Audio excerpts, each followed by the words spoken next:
খেয়াল করে দেখেন। পর্যন্ত তো তুমি আমাদেরকে কোনো কিছু জানাইলা না। জানাই নাই, তোর আবার কি না কি মনে করস? আরে আমাদেরকে জানাইলে তো আমরা খুঁজা বের করতে পারতাম। আচ্ছা তোর ভাইয়ের ছবিটা দেখা আমার। হ্যাঁ ভাই, ছবিটা দেখাও।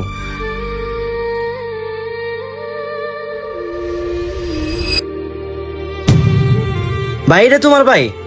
হ্যাঁ রে, তো ভাই আমি তন্ময় ভাইয়ের বাসার গেটের দারোয়ানের সাথে দেখছি। কি বলস? ওরে দেখছস? হ্যাঁ ভাই। তাড়াতাড়ি চল।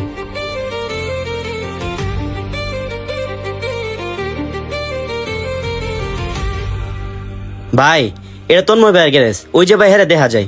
চলো আগে এর সাথে কথা বলি। ভাই একটু এইদিকে আসেন তো। ওই দিন যে আপনার গেটে দারোয়ানের সাথে একটা ছেলে ছিল, ওই ছেলেটা কই ভাই? ভাই ওই ছেলেটা ওনার আপন ছোট ভাই লাগে। 2 মাস আগে ও হারাই গেছিল, ওরে খুঁজে পাইতাছিল না। তুমি তাহলে ওর ভাই? হ্যাঁ ভাই, আমি ওর ভাই। ও কই ভাই? ও তো তোমার আপন ভাই না। আজকে থেকে 2 মাস আগে তুমি তোমার বউয়ের কথা শুই না ওরে রাস্তায় বার করে দিছো। ও যদি তোমার আপন ভাই হইতো তাহলে তুমি ওর রাস্তায় বার করে দিতে পারতা না। তোমার ভাইয়ের বয়সই বা কত, তুমি জোরে বার করে দিলা? একবার চিন্তা করে দেখলা নয় কই যাইবো?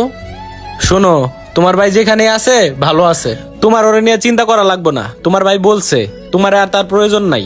তুমি যেহেতু ওরে ভাই মনে করো না, ওও তোমার এখন আর ভাই মনে করে না। ভাই আপনি ওর একটু ডাকেন, আমি ওর সাথে একটু কথা বলি আমি চলে যাব। ও যদি আমার সাথে না যেতে চায় আমি ওরে জোর করে নিয়ে যাব না। আপনি ওরে একটু ডাকেন, আমি শুধু ওরে দেখবো। এখন আর দরদ দেখায় লাভ নাই। যখন দরদ দেখানোর দরকার ছিল তখন তো দেখাও নাই। আর হ্যাঁ, তোমার ভাই আমার এখানে নাই, ও আমার এখান থেকেও চলে গেছে।